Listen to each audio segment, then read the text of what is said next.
Hey guys, welcome back to Micho Makes. My name's Micho. I like to make stuff. Today I've got part number 22 of the Toyota Sprinter Trueno AE86 by DeAgostini. This should be a good part, but it's actually a quick one, so without further ado, let's just jump right into it.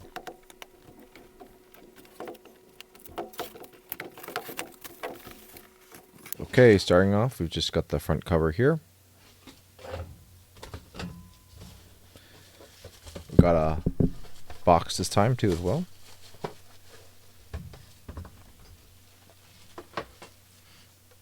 And we've got the part right here.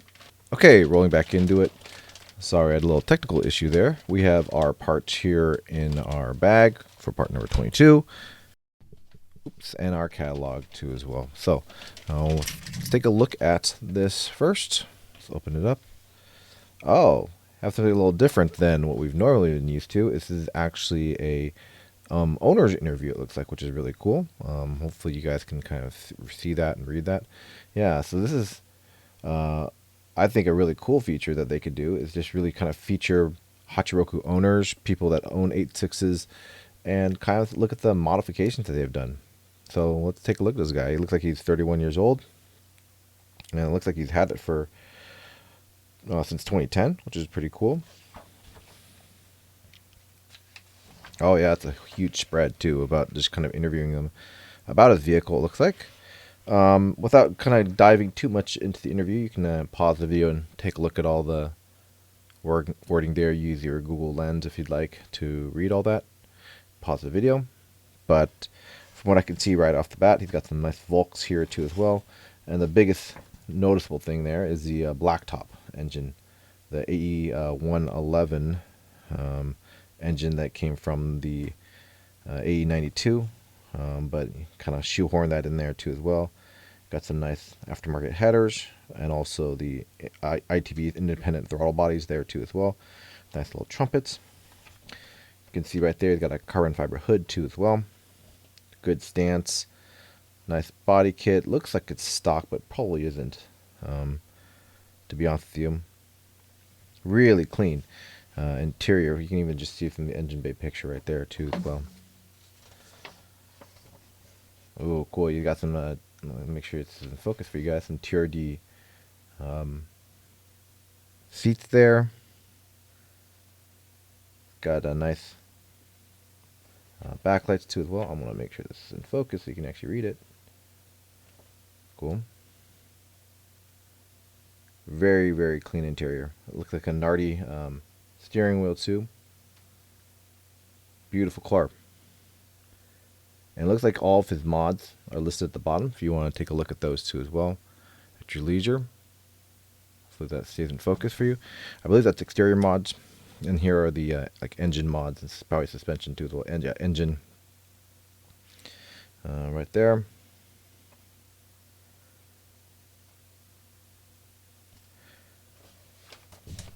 That's awesome. I hope, I think we're going to be seeing more of these interviews too as well with probably guys, because this, I mean, to be honest with you, from what I've seen from other people, what they've done, this looks very tuned, but also pretty mild comparison to what I've seen some like actual like race cars have been done. But this is actually really clean. I like it a lot. And we jump right into the instructions. Now, I didn't really kind of go over that, but it looks like we're going to be doing some more frame stuff, so we'll need to grab that. But it definitely is a short part, because it looks like this is the only part that we have here this time. Are the frame parts, some screws. Yep, and doing just kind of attachment to that. So we'll jump right into our unboxing of the parts now.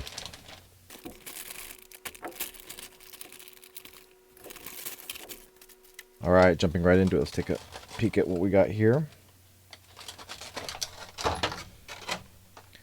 Starting with the screws, we have a whole lot of AFM screws. Take a peek at that real quick. AFM screws. And then we've got a couple little brackets here. Oops. Second one too as well. These are both metal too as well. And then we've got this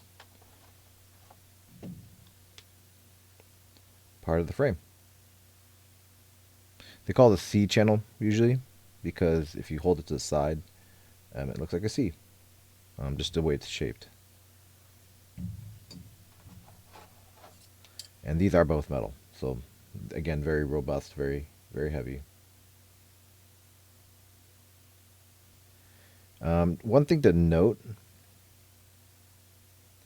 is that these look like they're all cast too as well. So obviously they're not like stamped metal. I believe if you look at some of the parts on here and how you can kind of tell it's cast, and what I'm kind of looking for are kind of like sprue indicators of where stuff might have gotten cut off too as well.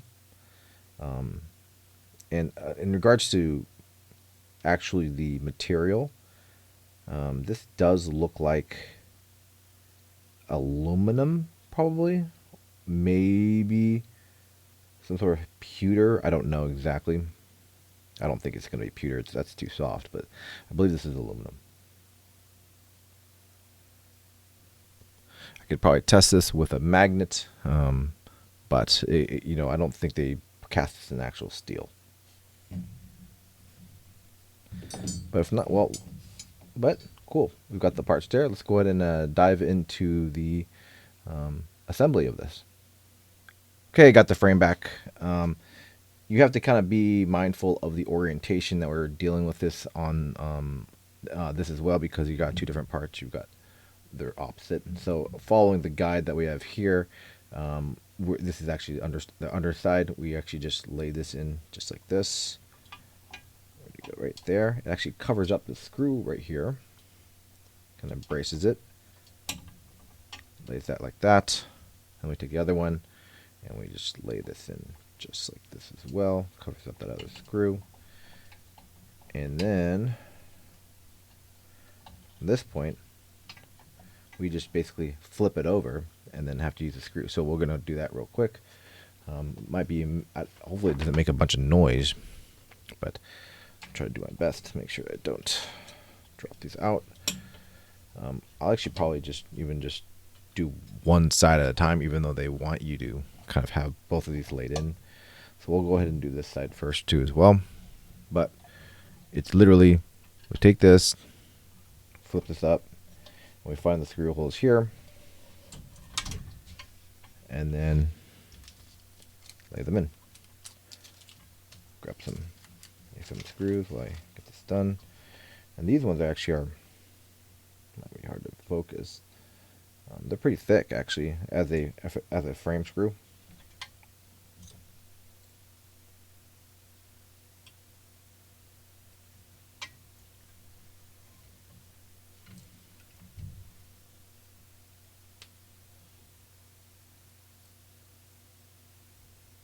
Kind of zoom in and let you see what I'm doing.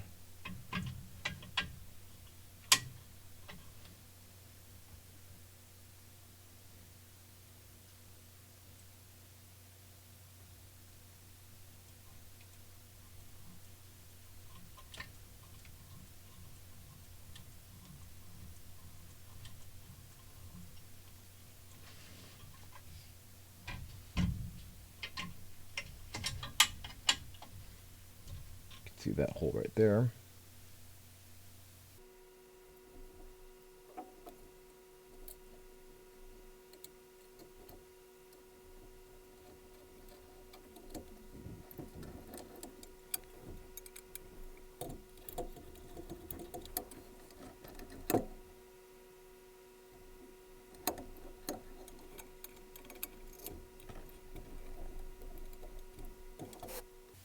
We've got another one. Actually, that was in the end one right here.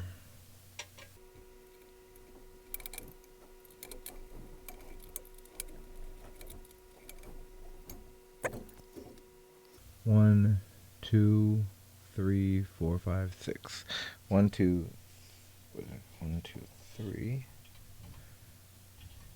Another one right here, I believe.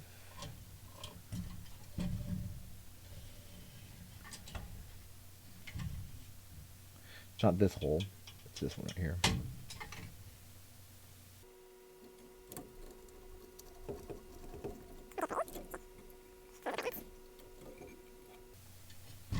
yes, I missed one right here. It's kind of hard to tell which one's which, the way that the frame bends. And the last one is right over here.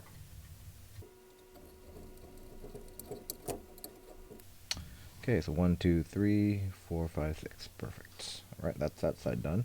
And actually, the model actually holds this relatively stable with the way that it is there. I could actually have had both of these in there instead of having to just do one at a time. So let me get this one aligned real quick.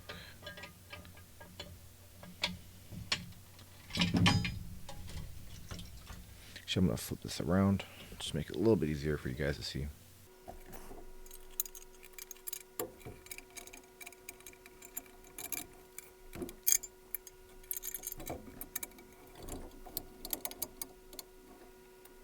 The thing I was a little concerned about was that actually it looks like it's covering this hole, but that's where it looks like it's supposed to go, so I'm going to do it anyways. You guys see that piece right there.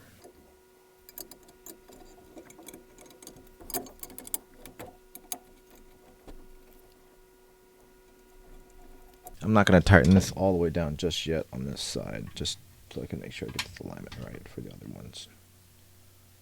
Remember, this one looks like it's going to be right about here. This hole right here.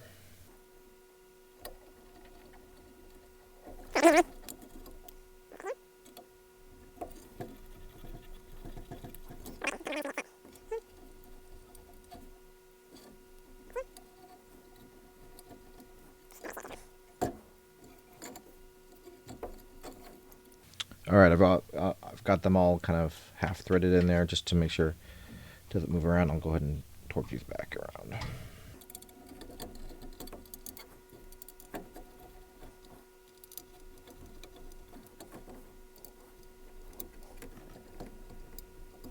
Sorry, my hand was in the way of that one. I just don't want to knock the camera too much.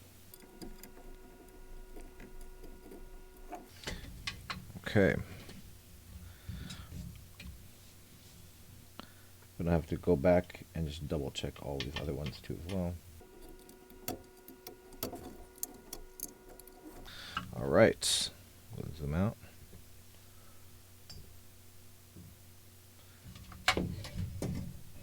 And those frame support pieces look like they are good to go. Nice and solid in there.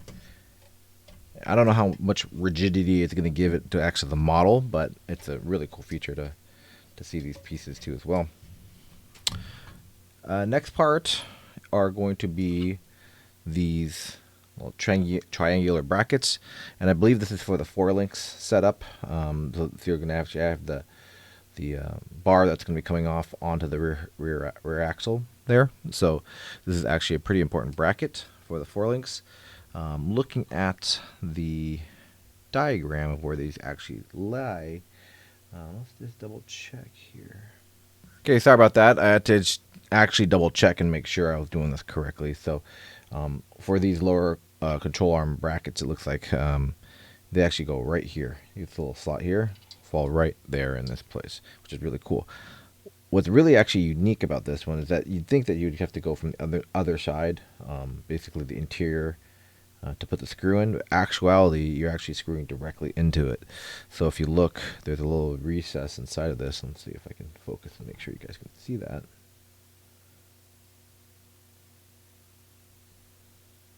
Yeah, you see that little recess there? We're going to be basically putting a screw directly into this, just like that. And then going right into the body that way too as well. So it's going to fall just like that. We're not coming from the back side that way. It's going to go directly in there. So let's get that guy all set up like that. We'll go ahead and get it mounted right there. That's a little reinforced spot for it too as well. And luckily there is no right or left designation, so it really is pick a side.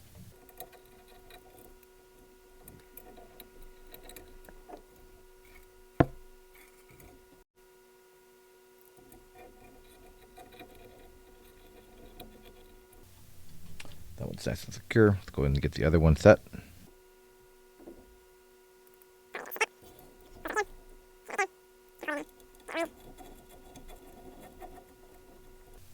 And these are both set.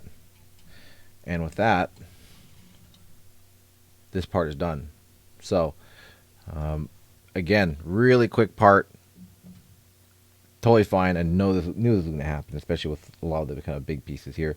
But we got these rear subframe parts here done, and then also added in these control arm kind of brackets here too as well. So thanks again for joining me today. I really do appreciate your guys' support. If you really like this video, give it a thumbs up. Also, if you haven't subscribed, I'd love if you subscribe too as well. It's helped this channel grow a little bit. But thanks very much. I'll see you guys in the next one in part number 23. And actually, let's take a look at, we'll see what's going on part number 23. Actually, it looks like we are having some either rear suspension parts, or I believe that might be no, I'm pretty sure it's not the drive shaft just yet. But look forward for that, and I'll see you guys in the next video. Bye for now.